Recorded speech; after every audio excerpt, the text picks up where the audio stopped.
Valentin Reznichenko, the chief of Ukraine's Dnipropetrovsk region's military administration, claimed that Russian missiles have attacked railway infrastructure.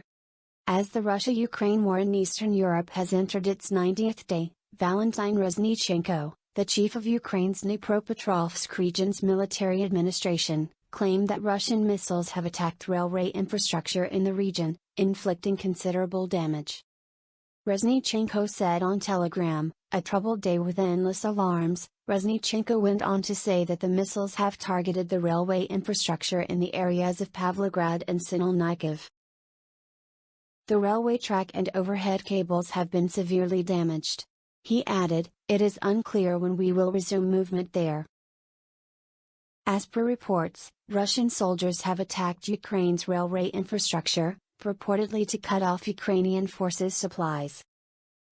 In addition, these remarks came at a time when the Russian military intensified bombardment in Donbass, in which 7 civilians were slain and dozens more were wounded. According to Ukraine Joint Forces operations, invading forces bombed at least 38 villages in the Donetsk and Luhansk regions on Monday.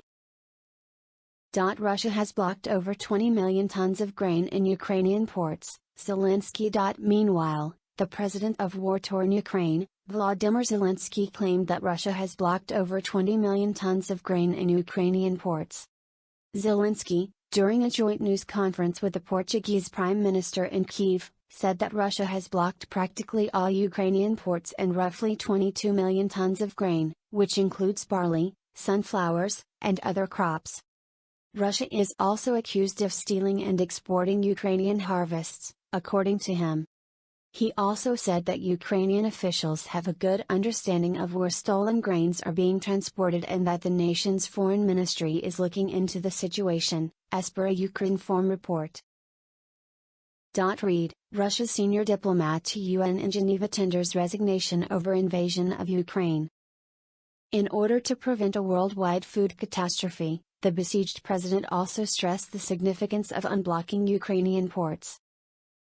Zelensky indicated that this may be accomplished in a variety of methods, including the use of military force, and he asked his international allies to give Ukraine the required armaments. According to media reports, Ukraine produces a significant amount of the world's food, but because of the Russian invasion, it is unable to produce record autumn crops for the international market. Grain exports are presently capped at 500,000 tons per month, dropping from 5 million tons before the war, according to Ukrinform. Russian armed troops, as per the Ukrainian Ministry of Foreign Affairs, have either consumed the stolen grain or attempted to sell it on foreign markets. The Russian conduct of disposing of grain unlawfully obtained from Ukrainian farmers has been criticized by the Ukrainian Ministry of Foreign Affairs.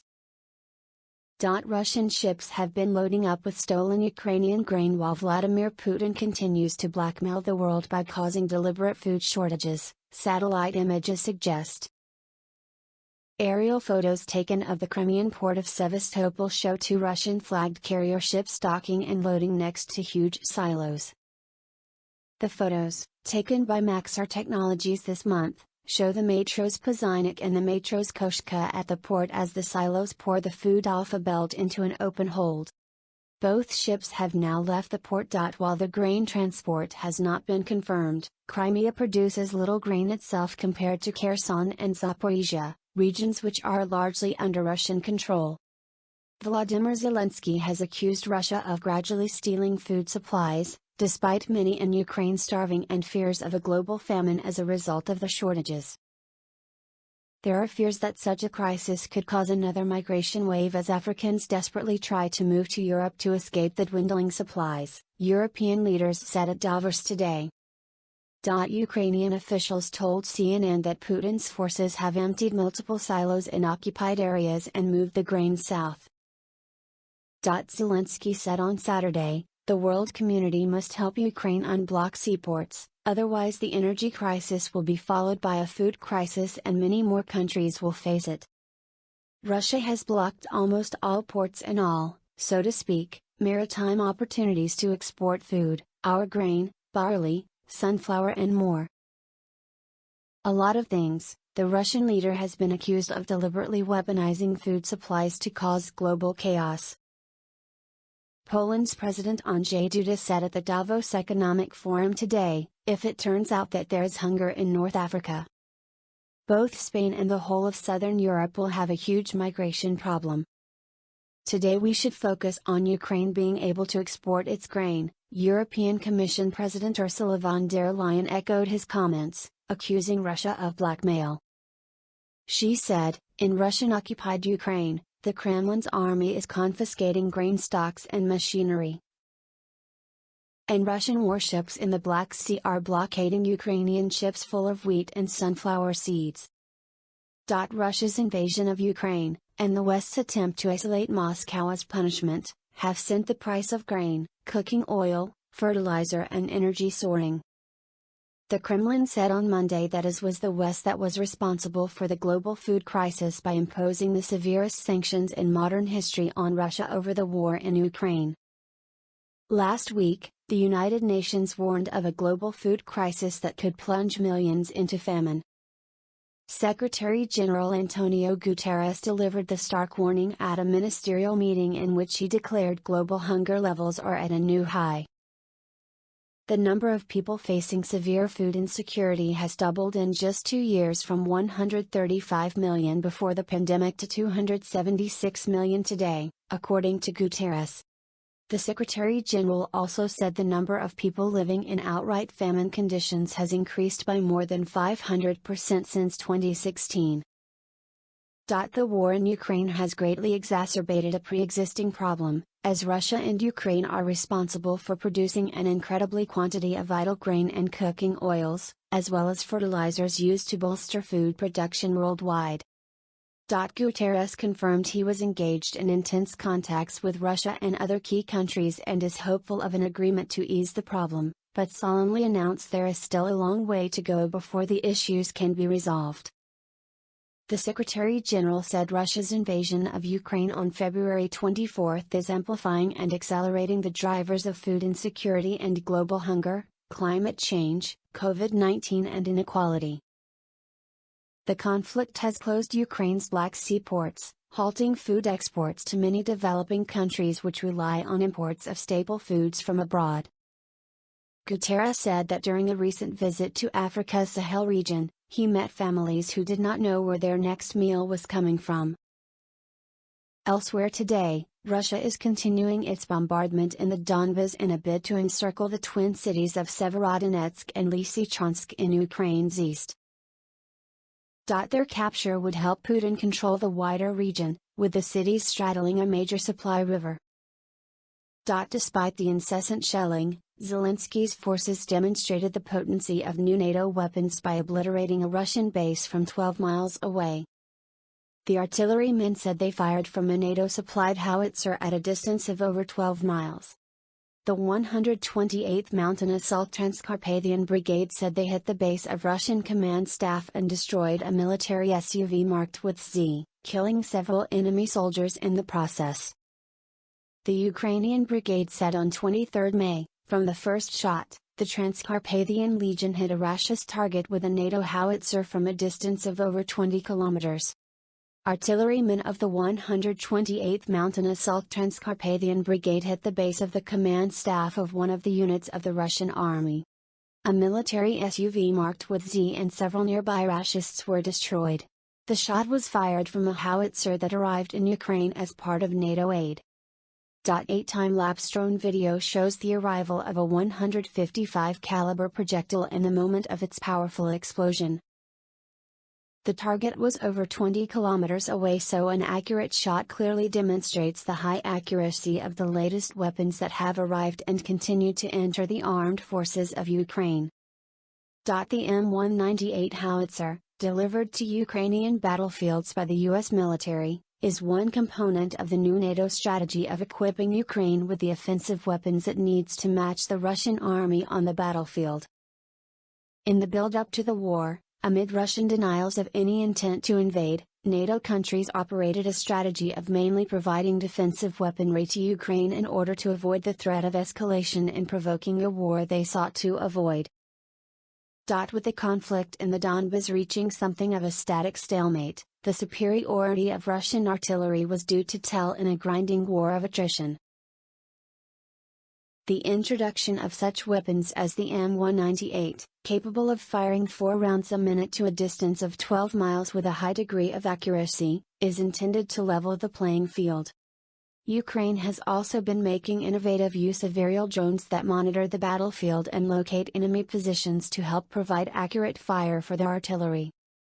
Whereas in times past, soldiers on the front lines would observe the accuracy, or not, of artillery shells miles back from the lines and radio and targeting adjustments, now artillerymen can see what they are hitting in real time from these drones, allowing both accurate targeting initially and fine adjustments on the fly.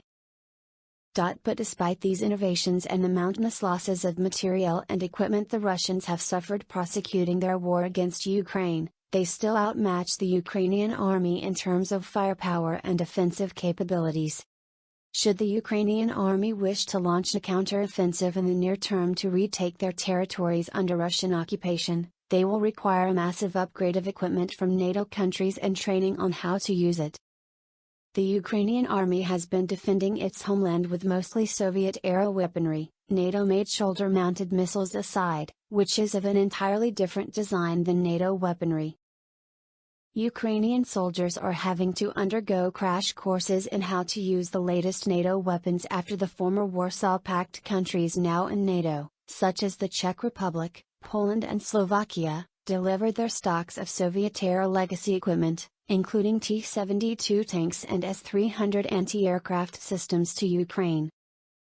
A U.S. program to train the trainers is underway in Poland to train up select Ukrainian military personnel on NATO soil who then return to Ukraine to train up their soldiers in larger numbers to use NATO weapons.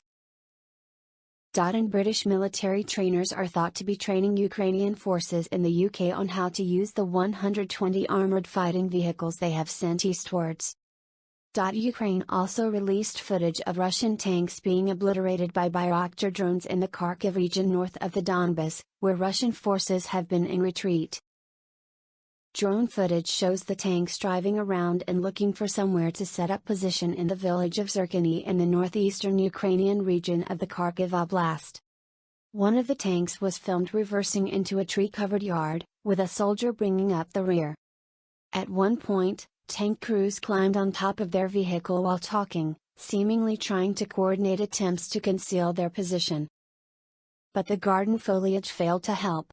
Ukrainian strikes soon obliterated the invading tanks, with footage showing them engulfed in flames. Track marks can be seen in Ukrainian backyards as the tanks attempted to protect themselves, but with little effect. The wreckage is left smoking by roadsides, scorching the earth around it. Russian forces were attempting to regain lost positions in the area after giving ground further west to the Ukrainian military. Putin's men have been firing artillery at Ruski Tishki, Cherkasy Tishki and Pitomnik, as well as the village of Zirkony where the tanks entered. President Volodymyr Zelensky said Monday that Russian forces were repelled when trying to storm Severodonetsk, a Ukrainian city in Luhansk. The city has become the main Russian target in recent days as Moscow tries to encircle Ukrainian forces in the east and fully capture the Luhansk and Donetsk provinces. Moscow is trying to overrun Severodonetsk, cut off a highway south of the city and cross the river further west at Bilohorivka, according to the Luhansk governor.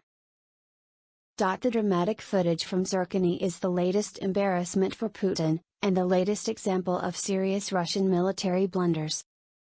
Yesterday, the UK's Ministry of Defence said Moscow's losses in Ukraine over the first 3 months are likely to have already surpassed those of the Soviet-Afghan War, which lasted 9 years. The Soviet Union's losses are estimated to be around 15,000 killed in the Afghan War, with an additional 35,478 wounded and 311 missing. It comes as a Ukrainian intelligence chief claimed Putin is suffering from several serious illnesses including cancer, but will not die tomorrow. Kyiv military spy chief Kirill Budanov said he fears the Russian leader still has a few more years left in him.